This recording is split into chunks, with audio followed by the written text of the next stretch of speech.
نصیب جامد اور نصیب معلق کیا ہے؟ بہت اچھا سوال ہے، لیکن یہ سوالات آپ کو سوچتے کہاں سے ہیں؟ اب کون ان باتوں کو کرنے والا رہا ہے؟ نصیب جامد کا مطلب یہ ہے کہ اس نصیب کے متعلق آ جاتا ہے جس کے متعلق اللہ تعالیٰ نے طے فرما دیا ہو کہ اسے نہیں بدلنا۔ یہ اصطلاح میں کہتے ہیں، لیکن حقیقت اس کی یہ ہے کہ نصیب جامد کوئی چیز نہیں ہوتا۔ بس خلاصہ اس کا یہ، آپ اگر ابن عربی اور حضرت مجدد اور مثنوی معروم کی یہ 3 کتابیں رحمہم اللہ پڑھیں تو پھر آپ کے اندازے میں آ جائے گا کہ کوئی نصیب اور تقدیر ایسی نہیں ہے جسے خود حق تعالی شانوی نہ بدل دیں۔ اللہ خود بدل دیتا ہے۔ تو نصیب جامد کہنے کو تو ہوتا ہے، یہ کسی کو پتہ نہیں ہوتا۔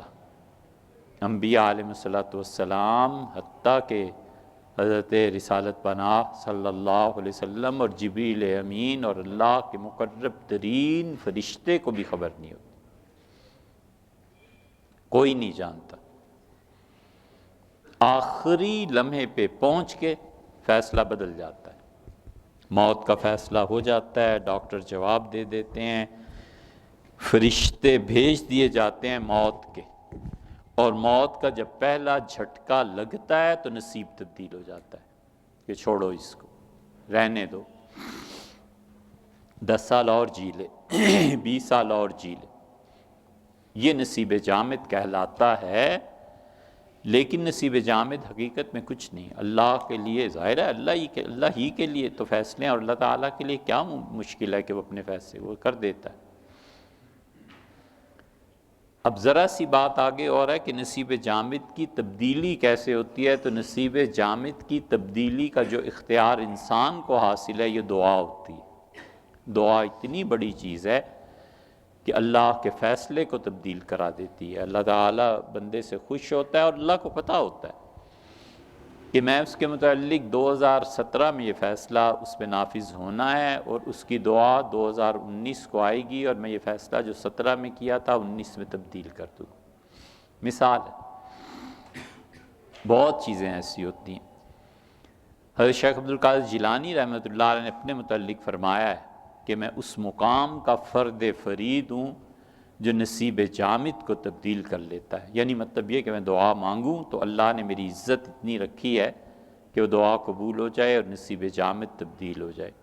قرآن میں آتا ہے نا حضرت موسیٰ علیہ السلام کے متعلق وَقَانَ عِندَ اللَّهِ وَجِيهًا، اور موسیٰ علیہ السلام کی بڑی عزت تھی اللہ کے ہاں، خدا کے ہاں اس کا بڑا احترام تھا۔ تو جو عزت اور احترام اللہ کے ہاں بعض لوگوں کا پایا جاتا ہے نا، وہ جب مانگتے ہیں تو پھر وہ تبدیل کر دیتے ہیں، اور حقیقت میں وہی ان کے دل میں ڈالتا ہے کہ اچھا کسی کی نہیں سنتے، تم مانگو تو تمہاری مان لیں گے۔ حضرت رسالت پناہ صلی اللہ علیہ وسلم کی شفاعت کیا ہے؟ صحیح بخاری میں آتا ہے نا، آپ نے فرمایا میں خاموش ہو جاؤں گا اللہ کا جلال دیکھ کے، اور پھر سجدے میں گروں گا، اور پھر مجھے ایسی کلمات تلقین فرمائے جائیں گے جن کو میں پڑھوں گا، اور مجھے اب تک معلوم نہیں ہے کہ وہ اللہ کی حمد و ثنا اس دن کیا ہوگی۔ تو اللہ تعالیٰ خوش ہوں گے، مجھ سے فرمائیں گے کہ ارفع راسک، سر اٹھائیے، سل، آپ مانگیں کیا آپ چاہتے ہیں، ہم آپ کو عنایت کر دیں گے۔ تو شفاعت کی بھی تو ایک قسم یہی ہے۔ تو وہ وجاہت اللہ کے ہاں، آپ نے اگر یہ لکھا پڑھا ہے اتنا ہی تو آپ سمجھ جائیں گے، وجاہت قہری اللہ کے نزدیک کوئی چیز نہیں۔ وجاہت قہری جو ہوتی ہے نا، کوئی غالب کے منوا کے، والعیاذ باللہ خدا کے سامنے کوئی چیز، کوئی آدمی اتنی دم نہیں مار سکتا۔ ہاں وہ خود ہی مہربانی فرماتے ہیں۔ حضرت مجدد الفسانی رحمۃ اللہ میں لکھا ہے کہ میں نے ایک دن عرض کیا تھا کہ مجھے وہ مقام دیں جو آپ نے حضرت شیخ عبدالقادر جیلانی رحمۃ اللہ علیہ کو دیا تھا، تو مجھے عنایت فرمایا گیا۔ جب عنایت فرمایا گیا تو میں نے ایک آدمی کے متعلق دیکھا کہ اس کی موت کفر پہ واقع ہوگی، لیکن اس کا مجھ پہ احسان یہ تھا کہ اس نے میرے بچوں کو پڑھایا تھا۔ تو لاہور آیا تھا، یہاں ایک برہمن اسے مل گیا، اور برہمن نے اس کو کچھ ایسی پٹی پڑھا دی کہ وہ مفتی صاحب بیچارے اپنے کام سے گئے۔ تو فرمایا میں نے پہلی دعا اس کے لیے مانگی، میں نے کہا اللہ اس کا نصیب بدل دیں، اگرچہ آپ کا فیصلہ ہے لیکن مہربانی کریں۔ تو اللہ تعالیٰ نے فرمایا کہ اچھا ٹھیک ہے، ہم تبدیل کر دیتے ہیں۔ نصیب معلق کیا ہے؟ نصیب معلق یہ ہے کہ اللہ خود اس کی تعلیق کر دیتا ہے کہ اگر تمہارے لیے فلاں مانگے تو ہم کر دیں گے، اگر یہ ہو جائے گا تو یہ ہو جائے گا، تمہارے لیے اگر فلاں آدمی نے یہ کیا تو یوں کر دیں گے، تم اگر صدقہ کرو گے تو یوں کر دیں گے، اور اگر انہوں نے کرنا ہو نا پھر اس کے دل میں بھی ڈال دیتے ہیں کہ صدقہ کر، وہ صدقہ کرتے تو خواب میں دکھا دیتے ہیں کہ اگر یوں کرو گے تو یوں ہو جائے گا۔ بہت قسمیں ہیں اس کی۔ نصیب معلق جو ہے یہ آپ تو یقین نہیں کرتے ہوں گے، آپ کی مرضی ہے، لیکن کبھی کبھی یہ علم نجوم کے جو ماہرین ہیں نا یہ نصیب معلق کی بات کرتے ہیں۔ وہ ایک خاص علم ہے۔ دلی میں ایک تاجر آیا تھا، ہندو تھا، مومن کے ہاں ٹھہرا، تو مومن شاعر تھے اور زبردست علم نجوم کے ماہر تھے۔ مومن کا انتقال بہت کم عمر میں ہی ہو گیا، شاید 35-40 برس عمر پائی مومن نے۔ تو مومن کو بڑا علم اللہ نے دیا تھا، پھر وہ بیعت ہو گئے تھے حضرت سید احمد شہید رحمۃ اللہ علیہ سے، اسی لیے انہوں نے جو قصیدہ لکھا ہے کمال کا لکھا ہے، آپ ان کا قصیدہ پڑھیں، وہ اس کا مطلب کیا ہے؟ گلاب ناب سے دھوتا ہوں مغز اندیشہ، گلاب ناب سے دھوتا ہوں مغز اندیشہ، کہ فکر مدحت سبت قسیم کوثر، کیا کہیں کہ فکر مدحت سبت قسیم کوثر ہے۔ ہمارے حضرت سید احمد شہید رحمۃ اللہ علیہ کی شرح میں حضرت کی تعریف میں انہوں نے قصیدہ لکھا، یہ شاہ عبدالعزیز صاحب سے رحمۃ اللہ سے بیعت تھے۔ تو ہندو آیا، ریشم کے اس نے لچھے رکھے اور تھان، تو انہوں نے کہا میاں وہ جاتا تھا بیچنے، نہیں بکے۔ پھر ایک دن اس نے شکایت کی مومن سے، تو مومن نے کہا کہ جس دن چھپکلی آئے گی نا اور تمہارے اس سارے کپڑے کو عبور کرے گی اس کے بعد بکیں گے، اس سے پہلے ہمارے مہمان ہی رہو۔ تو ایک دن اس ہندو نے دیکھا کہ چھپکلی آئی اور ایسے گزری، وہ اسی وقت اٹھا کے تھان لے گیا اور بک گئے۔ مومن خود اپنی وفات کی تاریخ بھی انہوں نے ایسے ہی کی تھی، ان کا جس دن دلی میں یہ واقعہ ہوگا اس کے اتنے دن بعد میں مر جاؤں گا، مر گئے۔ تو نصیب معلق جو ہوتا ہے نا اس تک رسائی ہو جاتی ہے، وہ تعلیق، اور خود خدا بھی دے دیتا ہے رسائی، کہ فلاں سے کہو، فلاں کے پاس جاؤ۔ بہت واقعات آپ کو ملیں گے کہ کوئی آدمی کسی بات کے لیے، تو انہوں نے کہا حضرت محمد فضل الرحمن گنج مراد آبادی رحمۃ اللہ علیہ جو تھے، ان کے پاس ایک آدمی آیا تھا اپنی کسی بات کے لیے، تو انہوں نے اگلے دن اس سے کہا کہ ساری دنیا کے اولیاء کرام بھی مل کے تمہارے لیے دعا کریں نا، کسی کی نہیں سنی جائے گی، مجھے بس اتنا پتہ چلا ہے کہ تم گنگو میں جاؤ اور مولانا سے کہو تمہارے لیے دعا مانگے، حل ہو جائے گا مسئلہ۔ یہ نصیب معلق ہوتا ہے کہ تعلیق، والدین کی دعا سے تعلیق ہو جاتی ہے کہ اگر اس کی ماں مانگے تو دے دیں گے۔ حضور اقدس صلی اللہ علیہ وسلم نے، اب یہ لوگ کہیں گے کہ یہ ساری باتیں پڑھتے نہیں نا، مطالعے کی وسعت نہیں ہے، اس حدیث میں بھی یہ آیا، اسی لیے تو ہم کہتے ہیں کہ تصوف کے جتنے بھی صحیح ترجمان ہیں ان کی کوئی ایک بات اصولی ایسی بتاؤ جو کتاب و سنت سے ثابت نہ ہو، ادھر آتے نہیں۔ حضور اقدس صلی اللہ علیہ وسلم نے 17 آدمیوں کے متعلق بتایا نصیب معلق کا، فلاں تھا فلاں ایسے، فلاں تھا فلاں ایسے، فلاں تھا فلاں ایسے ہو گیا۔ ایک کے متعلق فرمایا کہ اس کی موت کے فرشتے آ گئے اور اس نے کسی کی خدمت کی تھی، اس کی دعا پہنچی اور اس نے کہا ہٹو یہاں سے، اس کی زندگی زیادہ ہو گئی ہے۔ فرشتوں نے کہا کیسے ہٹ جائیں، اللہ نے بھیجا، اس کا اللہ ہی سے پوچھو، مجھے بھی انہوں نے ہی بھیجا ہے، اس نے ایک آدمی کے ساتھ نیکی کی تھی، یہ کر دیا۔ یہ چیزیں ہوتی ہیں۔ سیدنا آدم علیہ السلام کا مرتبہ پیغمبر کا ہے، قرآن کی کس آیت میں ذکر ہے؟ اللہ تعالیٰ نے انبیاء علیہ السلام کا جہاں تذکرہ تسلسل سے کیا ہے نا، آپ وہاں دیکھیں، ان مثل عیسیٰ عند اللہ کمثل آدم، اللہ کے نزدیک عیسیٰ علیہ السلام کا مرتبہ وہی ہے جو آدم کا ہے۔ تشبیہ جب خصوص کے ساتھ دی جاتی ہے تو وسعت ہو جاتی ہے، اور تشبیہ جب عموم کے ساتھ دی جاتی ہے تو پھر اس میں قید پیدا ہو جاتی ہے۔ اردو ادب کا اصول ہے نا، آپ نے پڑھا ہوگا۔ تو اس لیے انبیاء علیہ الصلوۃ والسلام کا جہاں تذکرہ ہے، پھر خود رسول اللہ صلی اللہ علیہ وسلم نے جو کہا ہے، اور پھر خود انہیں جو شرف اور وہ جگہ دی گئی، اور اللہ تعالیٰ کا بار بار فرمانا کہ، اور اللہ کا یہ کہنا کہ ہم ہدایت بھیج رہے ہیں دنیا میں، اور فَإِمَّا يَأْتِيَنَّكُم مِّنِّي هُدًى، اور اگر ہدایت ہمارے پاس سے آئے گی تو ہدایت لے کے سب سے پہلے آیا کون تھا؟ اور پھر رسول اللہ صلی اللہ علیہ وسلم کا یہ کہنا کہ آدم اور نوح علیہ السلام اور تقابل کرنا، فتح الباری میں روایات مل جائیں گی، یہ ساری ان کی نبوت ہی پہ تو دلالت کرتی ہیں۔ نبوت اللہ نے دی تھی تو ہی تو کام چلا تھا۔ حضرت آدم علیہ السلام کے لیے کوئی دعا ہے؟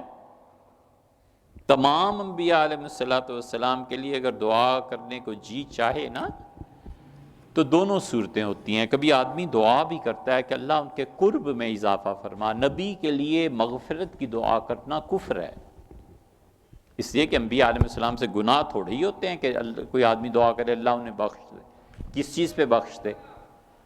اس کا مطلب ہے تمہارا عقیدہ غلط ہے۔ انبیاء علیہ السلام کے لیے اللہ کے قرب کی دعا، کیونکہ اللہ کا قرب جو ہے نا، اس کی تو کوئی ٹھکانہ ہے نہیں، کوئی مقام ہے نہیں۔ اسی لیے رسول اللہ صلی اللہ علیہ وسلم نے فرمایا کہ میرے لیے دعا مانگا کرو مقام محمود کی، اور اللہ ایک ہی آدمی کو کائنات میں دے گا، اور عسیٰ ان اکون، میرا خیال ہے میں ہی ہوں گا۔ اور کنز المال وغیرہ کی روایات میں آتا ہے رسول اللہ صلی اللہ علیہ وسلم مجھے اللہ تعالیٰ ایک چبوترے پر، ایک چوکی پہ کھڑا کرے گا، اور تم دیکھو گے کہ اس کائنات میں اولین اور آخرین میری تعریف کریں گے، اور مجھ پہ خالص پتھر، ہیرے، یعنی خالص جو ہیرے اور جواہرات اور پتھر جو قسم یہ ہے، فرمایا مجھ پہ نشاور کیے جائیں گے۔ تو رسول اللہ صلی اللہ علیہ وسلم کا مرتبہ بہت بڑا ہے۔ اسی طرح حضرت آدم علیہ السلام ان کے اللہ سے قرب کی دعا مانگی جائے، یا دوسری چیز یہ ہے کہ ان پر سلام بھیجا جائے، جو قرآن نے سکھایا، سلام علی نوح فی العالمین، سلام علی موسیٰ و ہارون، السلام علیکہ ایھا النبی ورحمۃ اللہ وبرکاتہ، السلام علی سیدنا آدم، السلام علی سیدنا شعیب علیہ السلام۔ جو پڑھتے ہیں آپ، وہ یہی چیز تو ہے۔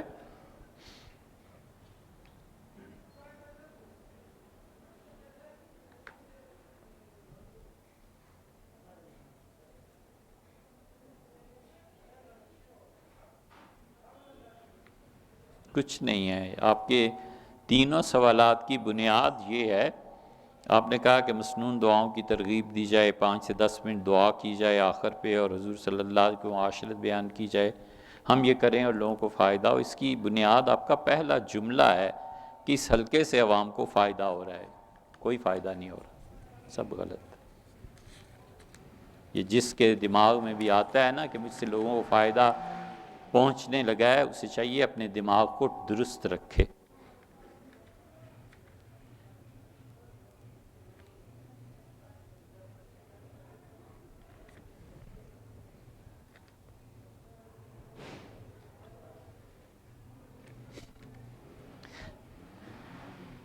کوئی کسی بچے کو گود لے اور ولادت کا نام اس نیت سے لکھوائے کہ پریشان نہ ہو، کیا ضرورت ہے اس جھوٹ بول؟ حضور اقدس صلی اللہ علیہ وسلم فرمایا کہ جھوٹ نہ بولو، وَإِن كَانَ مَازِحًا، اگرچہ مذہب کی گارنٹی بولے گا، حتیٰ کہ مذاق میں بھی، اضمن لہ الجنہ، میں وعدہ کرتا ہوں اس سے جنت لے کے دوں گا۔ خام خواہ فضول باتیں ہیں آج اسے، یہ دنیا میں چلتا ہے، معاشرے میں۔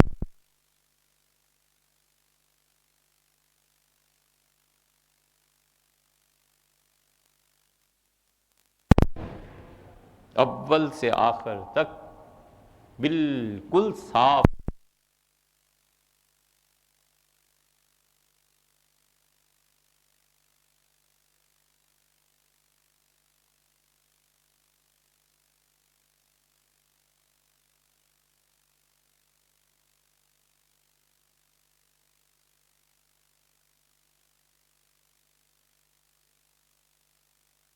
رکعت کا قائم مقام ہے، یعنی غالباً شوافع نے مانا ہے اسے 2 رکعت کا قائم مقام، تو اس طرح جواب ہو جاتا ہے کہ جو خطبہ ہے نا جمعے کا، یہ بھی تو ہمارے نزدیک واجب ہے، اور اس کے بھی سارے آداب وہی ہیں جو نماز کے آداب ہیں۔ نماز میں بھی ادھر ادھر نہیں دیکھنا، خطبے میں بھی ادھر ادھر نہیں دیکھنا، وغیرہ وغیرہ، تو اس لیے وہ 2 رکعتوں کا قائم مقام خطبہ یہ بنایا ہے شریعت۔ حدیث اور آیات جو اخبار اور اشتہارات میں لکھے ہوتے ہیں ان کو جلانا کیسا عمل ہے؟ کوئی حرج نہیں ہے، اصولاً کوئی حرج نہیں ہے۔ ہم نے پہلے بھی کئی مرتبہ اس کا جواب دیا ہے کہ اخبارات میں اور ان چیزوں میں جو چیزیں آتی ہیں نا اس کو جلانے میں کوئی حرج نہیں، لیکن عوام کے سامنے نہ کرے ایسے، خام خواہ لوگ جاہل ہوتے ہیں، فتنہ پھیل جائے گا، فساد پھیل جائے گا۔ شریعت بہت سے احکامات ایسے دیتی ہے جو اصلاً جائز ہوتے ہیں لیکن عوام کے سامنے کرنے کے نہیں ہوتے۔ مثلاً طلاق دینی ہے تو یہ ضروری تھوڑا ہی ہے کہ کل جگ کو بتائے کہ میں نے طلاق دے دی، اور اگر طلاق دے دی ہے اس کے باوجود اسے 100% یقین ہے کہ میں اپنی بیوی سے کوئی تعلق قائم نہیں رکھوں گا، الگ کمرے میں سوؤں گا، اب اس عمر میں طلاق دے دی، غلطی ہو گئی، تو اب یہ اس کا مطلب یہ تھوڑا ہی کہ اشتہار دے دے کہ میں نے بیوی کو طلاق دیا، لکھ دے کہ میں نے فلاں وقت پہ فلاں اپنی سہیلیہ کو طلاق دے دی تاکہ وراثت کے مسائل میں گڑبڑ نہ ہو، رہے زندگی بھر خاموش رہے، ہضم نہیں ہوتا، چپ نہیں رہ جاتا۔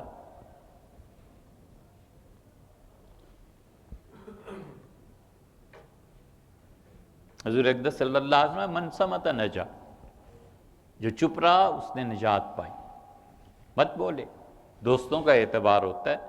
کسی دوست نے کہا تنہائی میں میرا نکاح ٹوٹ گیا ہے یا دوسرا نکاح کرنا ہے، اس نے کہا اچھا پڑھ لے، نکاح پڑھا دیا، بس چھٹی ہوئی، اس کے بعد اشتہار کیوں دینا ہے؟ وجہ بہت سی چیزیں ایسی ہیں شریعت میں جو واقع ہوتی ہیں مگر شریعت خود منع کرتی ہے کہ ایسے نہ کرو۔ آپ دیکھیں نا واقعہ کیا ہوا، سیدنا عثمان رضی اللہ عنہ نے قرآن پاک میں متفق کر دیا، اور آغاز کہاں سے ہوا تھا؟ آغاز ہوا تھا آرمینیا سے۔ جب آرمینیا فتح ہوا تو فوج میں کچھ لوگ قرآن پڑھ رہے تھے، کچھ اور دوسری طرح پڑھ رہے تھے۔ حضور صلی اللہ علیہ وسلم نے ساری روایتیں بتائی تھیں، والضحیٰ والضحی، ضحیٰ اور ضحی میں فرق ہے،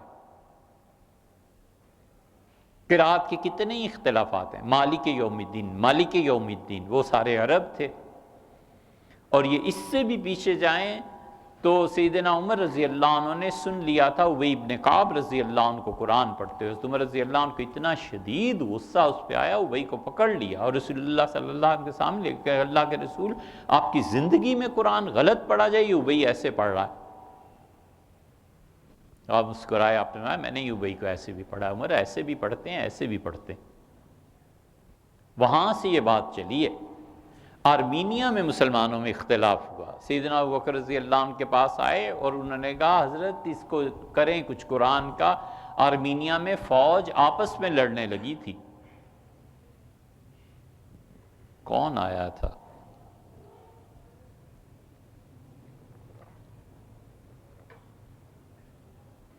غالباً حضرت سعد رضی اللہ عنہ تشریف لائے تھے۔ انہوں نے کہا حضرت یہ ہو جائے گا، کچھ کرے، یا کوئی اور صحابی رضی اللہ عنہ سے، بہرحال تاریخ میں نام لکھا ہے۔ تو حضرت ابوبکر رضی اللہ عنہ نے کہا میں قرآن کیسے جمع کروں؟ حضور صلی اللہ علیہ وسلم نے کیا۔ سیدنا عمر رضی اللہ عنہ نے کہا ابوبکر کریں۔ حضرت عمر رضی اللہ عنہ کے کارناموں میں سے ایک ہے کہ انہوں نے کہا حضرت کریں قرآن کو جمع، اگر آپ نہیں کریں گے تو امت اور منتشر ہو جائے گی۔ پھر انہوں نے قرآن وغیرہ وغیرہ۔ حضرت عثمان رضی اللہ عنہ نے اسی نسخے کو ام المومنین حفصہ رضی اللہ عنہ سے منگایا۔ ام المومنین راضی نہیں تھی دینے پہ، انہوں نے کہا والد صاحب مجھے دے کے گئے تھے، ابوبکر رضی اللہ عنہ سے لکھوایا ہے اور آپ مجھے واپس نہیں۔ پھر حضرت عثمان رضی اللہ عنہ وعدہ کیا کہ میں واپس آپ کو کروں گا۔ وہ قرآن پاک حضرت عثمان رضی اللہ عنہ نے اس کے نسخے بنوائے، پورے عالم اسلام میں پھیلا دیے۔ اسی پہ اجماع ہوا صحابہ کرام رضی اللہ عنہم کا اور بعد میں آنے والوں کا کہ قرآن خط عثمانی کے علاوہ لکھنا جائز ہی نہیں، حرام ہے۔ آپ نے کبھی غور کیا ہے رحمان لکھتے ہیں نا تو اوپر کھڑی زبر، اسے ایسے کرتے ہیں موسیٰ، عیسیٰ، رحمان ایسے لکھتے ہیں نا. اگر کوئی میم کے بعد الف لکھے اور نون الگ سے لکھے، یہ رحمان لکھنا جائز ہی نہیں ہے، گناہ کی بات ہے. اس لیے کہ سیدنا عثمان رضی اللہ عنہ پابند کر کے گئے تھے. اب جو دوسری طرح کی چیزیں تھیں حضرت عثمان رضی اللہ عنہ نے جلوا دیا. کچھ حصہ رسول اللہ صلی اللہ علیہ وسلم کی قبر مبارک کے پاس ایک استوانہ ہے، وہاں پر انہوں نے اس کی تہ میں رکھوا کے اوپر چنائی کروا دی. حضرت عثمان رضی اللہ عنہ کے خلاف بغاوت جب ہوئی ہے تو جاہل لڑکے تھے، بیہودہ لونڈے، انہوں نے کہا عثمان نے قرآن کو جلایا ہے. سیدنا علی رضی اللہ عنہ کو بھیجا، حضرت عثمان رضی اللہ عنہ کہا علی آپ جا کے انہیں سمجھائیں. تو مولا علی رضی اللہ عنہ جب گئے تو انہوں نے کہا میں ہوتا عثمان کی جگہ میں بھی یہی کرتا، کیا حرج ہے، امت کو متفق نہیں کرنا تھا. وہ تو ایسی چیزیں تھیں جن کا قرآن سے کوئی تعلق، تفسیریں تھیں، یہ چیزیں تھیں، بس ختم ہوئی. تو اس لیے جلانا اصولاً جائز ہے لیکن عوام کے سامنے نہ کرے. اصول کی بات عرض کروں، مثنوی میں مولانا روم نے بیان کیا ہے، عمر بھر یہ یاد رکھنی چاہیے. مولانا روم نے مثنوی میں بہت اس مضمون کو لیا ہے. مولانا نے لکھا ہے رحمہ اللہ، آسان لفظوں میں یہ کہ آدمی جتنا اپنے آپ کو جانتا ہے نا، اس کا خدا بھی اتنا ہی ہوتا ہے. بس معلوم انسان معلوم خدا کو جانتا ہے. جتنی اس کی پرواز ہوتی ہے اپنی، اتنی ہی پرواز اس کے نزدیک ساری کائنات کی ہوتی ہے. جو کچھ اس کا اپنا تصور ہوتا ہے نا، جس تصور میں ڈوبا رہتا ہے، اس تصور کو وہ دوسروں پہ منطبق کرتا ہے. مثلاً ایک آدمی کے دماغ میں ہمیشہ یہ خیال رہتا ہے کہ اس میں کتنا نفع ہوا، یہ کپڑا منگایا تو کتنے کا بکے گا، یہ کیا ہوگا، یہ کیا ہوگا. وہ دنیا اور آخرت کی ہر چیز کو اس اینگل سے دیکھتا ہے. اس کی شادی ہو رہی ہے، کتنے خرچ کروں، مجھے کتنے واپس دے گا، جنازے میں کون سا وقت کہ دکان بند نہ کرنی پڑے. اچھا بیٹا ہے تو کتنا خرچ ہو تو پھر ٹھیک ہے، وگرنہ اس سے زیادہ تو کمائی میرے پاس ہے، پڑھاؤں کہ دکان پہ لے آؤں. ایک آدمی کے ذہن پہ وزیر اعظم ہونا سوار ہو گیا ہے، اب کائنات کی ہر چیز کو اسی نسبت سے دیکھے گا. مولانا کہتے ہیں جتنا اپنا وجود اسے معلوم ہے نا کہ میں وزیر اعظم بن سکتا ہوں، تو نتیجہ یہ کہ کائنات کی ہر چیز کو اپنے اینگل سے دیکھے گا کہ میں وزیر اعظم ہوں لہٰذا اس کو نہیں ہونا چاہیے، میں وزیر اعظم ہوں لہٰذا فلاں آدمی چیف نہیں بننا چاہیے، میں وزیر اعظم ہوں لہٰذا چیف جسٹس بھی میرے انڈر ہونا چاہیے، میں وزیر اعظم ہوں اس صدر مملکت بھی میرے ہاں حاضری دیں. ظاہر ہے کہ ایک وہم ہے اس کے دماغ میں، بنے نہ بنے الگ بات ہے، لیکن جس اینگل سے وہ سوچتا ہے نا ہر چیز کو، اس کا اینگل بدل جاتا ہے. اسی لیے وہ پارٹی ہے، کچھ ہے، اس میں ایسے ہی ڈیل کرتا ہے جیسے یہ خود وزیر اعظم ہے. اور امر واقعہ کیا ہوتا ہے؟ کچھ بھی نہیں ہوتا. پارٹی کا لیڈر ہوتا ہے، لوگ اٹھ کھڑے ہوتے ہیں، لوگ بولتے ہیں، لوگ کچھ کہتے ہیں. ایک آدمی کے دماغ، دو مثال، ایک آدمی کے مثلا دماغ میں معاذ اللہ برے خیالات، جنس، یہ چیزیں سوار رہتی ہیں، کائنات کی ہر چیز کو اس اینگل سے دیکھے، حتیٰ کہ خدا کو بھی اسی اینگل سے دیکھے کہ خدا نے یہ کیا نظام بنایا ہے، کیوں نکاح کی پابندی ہے، کیوں یہ چیز ہے، کیوں وہ چیز ہے، اچھا یہ کھا لیں، یہ پی لیں، یہ چیزیں. نفس انسانی ہمیشہ دو دائروں کے درمیان رہتا ہے اور دو چیزیں چاہتا ہے. آج بس یہ سبق سن کے اور سمجھ کے جاؤ. نفس انسانی ہمیشہ جسم اور اپنے درمیان نسبت قائم کرنا چاہتا ہے، اور روح تنگ ہوتی ہے، وہ کہتی ہے اوپر چل، چھوڑ اس جسم کو، برباد ہو جائے گا، مر جائے گا، قبر کی مٹی میں مل جائے گا، اس کو کرنا تو نے کیا ہے، چل میرے ساتھ آگے چلے. نفس محبت کی استعداد ہے، لو ایبلٹی. جسم کہتا ہے اس صورت سے محبت کر، اس چیز سے محبت کر، نرم بستر سے محبت ہے، گرم چائے سے محبت ہے، ٹھنڈا پانی، روح افزا کے کیا کہنے، باربیکیو نائٹ، بھوک لگی ہوئی ہو اور گرم گرم روٹیاں اتر رہی ہوں، نفس انسانی، جسم، مزہ. روح کہتی ہے چھوڑ، دفع کر، کیا عذاب ہے رات کو سونے میں، جاگ. وَكَانُوا قَلِيلًا مِّنَ اللَّيْلِ مَا يَهْجَعُونَ، میرے بندے تو وہ تھے ما یہجعون، جو رات کو بڑی دیر، تھوڑی دیر سوتے ہیں اور رات پھر میرے حضور بسر کرتے ہیں. نفس انسانی کہتا ہے پیسہ جمع کرنا ہے، وہ کہتا ہے، روح کہتی ہے چھوڑ اس کو، مما رزقناہم ینفقون، جو کچھ ہم نے دیا ہے خرچ کرتے ہیں. نفس انسانی جسم کی طرف آئے، جتنا بھی عشق ذلت کے ساتھ کرے گا اتنا ہی رسوا ہوگا، جتنی گھٹیا چیز کے ساتھ عشق کرے گا اتنا ہی رسوا ہوگا.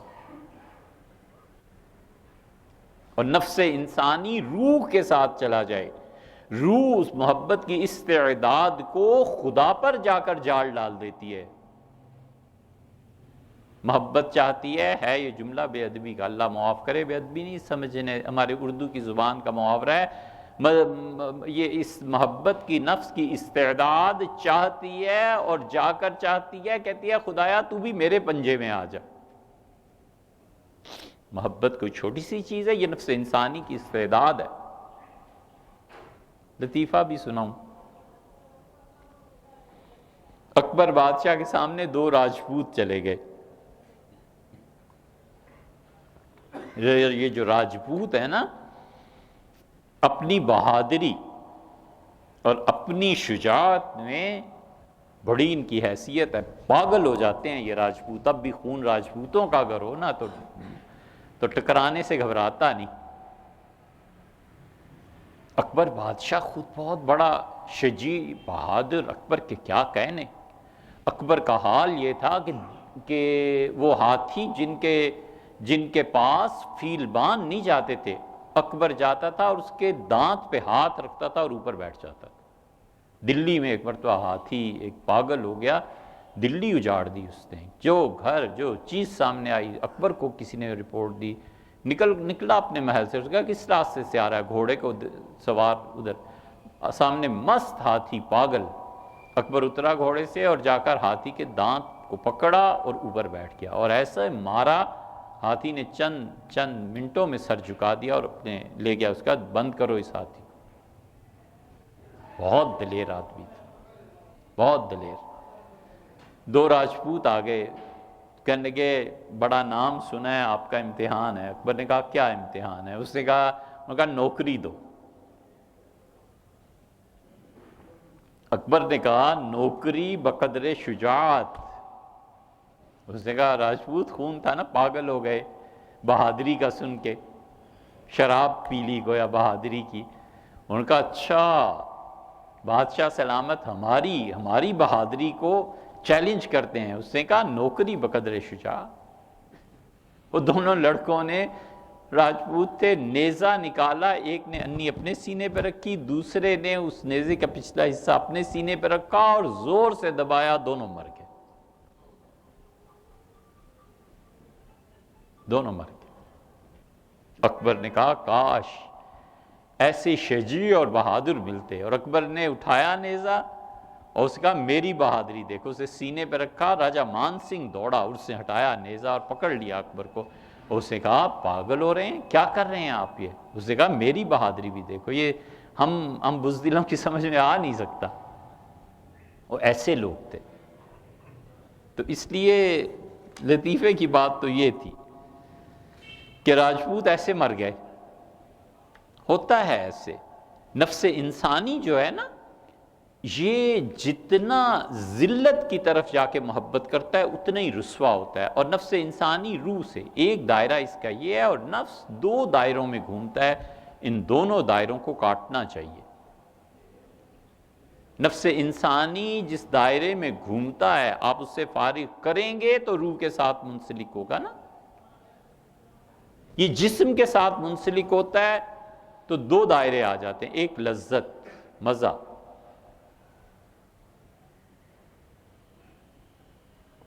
مزہ کس چیز میں ہے؟ جس چیز میں نفس انسانی کو مزہ ملتا ہے نا، پھر یہ چکر چلاتا ہے۔ پھر اگر وہ مولوی ہوتا ہے، مفتی ہوتا ہے، مذہبی رہنما ہوتا ہے، تو ہیلے بہانے ڈھونڈ ڈھونڈ کے اپنے مزے کو پورا کرتا ہے تاکہ شریعت پہ بھی آنچ نہ آئے اور مزہ بھی پورا ہو جائے، اور وہ نہیں جانتا کہ اس کا پروردگار اس کی نیت سے باخبر ہے، وہ نہیں جانتا کہ اللہ اسے دیکھ رہا ہے، وہ نہیں جانتا کہ جب وہ پہنچے گا بوسرا ما فی القبور، اور جو کچھ قبروں میں ہے نا ہم کرید کے نکال لیں گے، اسے نہیں پتا۔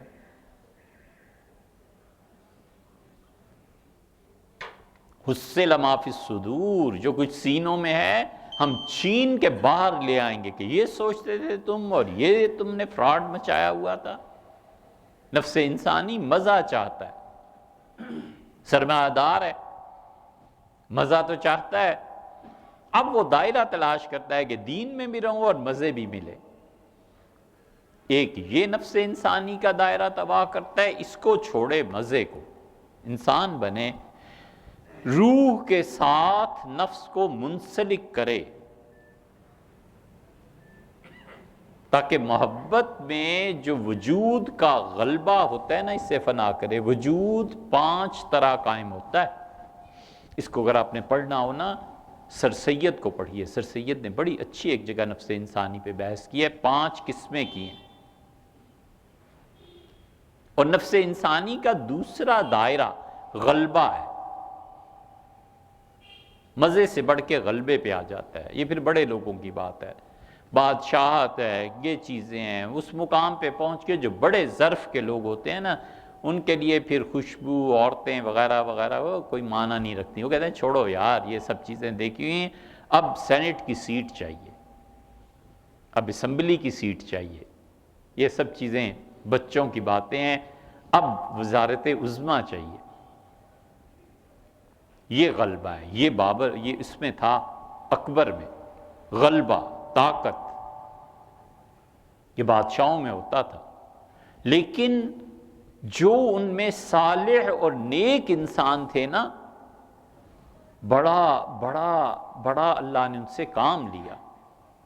حضرت معاویہ رضی اللہ عنہ نے ایک دن حضور اقدس صلی اللہ علیہ وسلم کو وضو کرایا، نبی کریم صلی اللہ علیہ وسلم تشریف لائے تو انہوں نے پانی رکھا ہوا تھا، تو حضور صلی اللہ علیہ وسلم جب طہارت سے فارغ ہوئے تو اچانک ایک جملہ ارشاد فرمایا، غالباً کوئی چیز اس وقت نظر آئی ہوگی یا کیا، ان کے متعلق کچھ ویسے قیاس سے کہنا ذرا بے ادبی ہے، کوئی چیز اس وقت پیش آئی ہوگی، فرمایا معاویہ اللہ اگر حکومت دے تو انصاف کرنا۔ حضور صلی اللہ علیہ وسلم جو بات سنتے تھے نا ان کے یقین کا پیمانہ اور سٹیج یہ تھی کہ حضرت معاویہ رضی اللہ عنہ نے یہ لوگوں کو سنایا واقعہ، اور ان کا خدا کی قسم ایک دن اگر قیامت میں رہنے میں آ گیا نا، یعنی صبح قیامت ہے اور ایک دن رہ گیا ہے تو بھی اللہ مجھے حکومت ضرور دے گا۔ ایسے ہی نہیں فرما دیا مجھے یقیناً کسی نہ کسی دن مجھے حکومت ملے گی، جو فرمایا نا کہ اگر حکومت ملے تو انصاف کرنا، اٹ مینز کہ مجھے حکومت ملے گی۔ یقین کا یہ درجہ جو ہے غلبے کا، طاقت کا، اس پہ پہنچ کے دونوں راہیں ہیں، اس طاقت اور غلبے کو استعمال کرے، نفس انسانی کی استعداد کو روح کے ساتھ ملائے اور خدا سے کہے کہ خدایا اور بلند مقام دے، اور دکھا، یہ بھی کوئی چیز ہے۔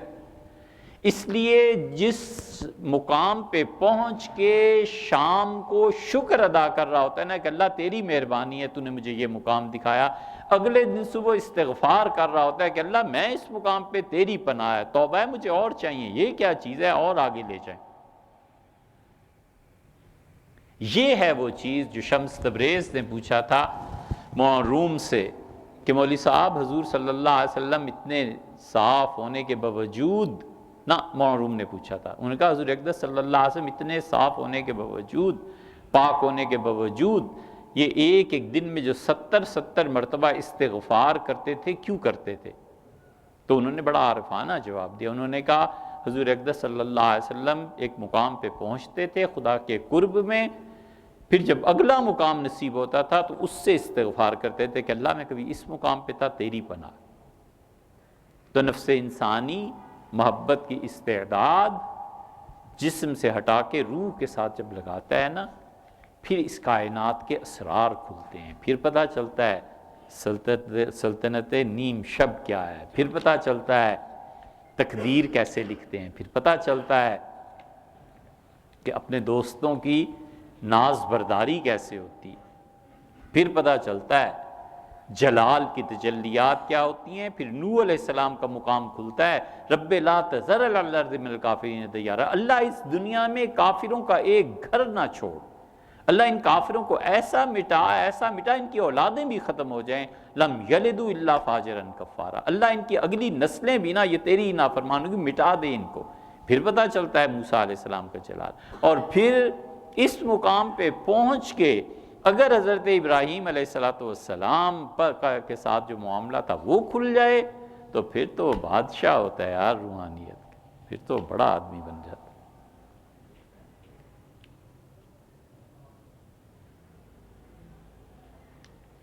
یہ مسئلہ بھئی کئی مرتبہ آیا ہے، کئی مرتبہ، کہ یورپ میں سود لینا جائز ہے یا ناجائز۔ ہم نے ایک مرتبہ امام طحاوی رحمۃ اللہ علیہ کی ایک بات آپ سے عرض کی تھی، آپ کچھ مہلت دیجئے اور خدا بھی کچھ مہلت دے، مصروفیات سے کچھ جان چھٹے، انشاءاللہ کبھی تفصیل سے اس پہ عرض کریں گے تفصیل کے ساتھ۔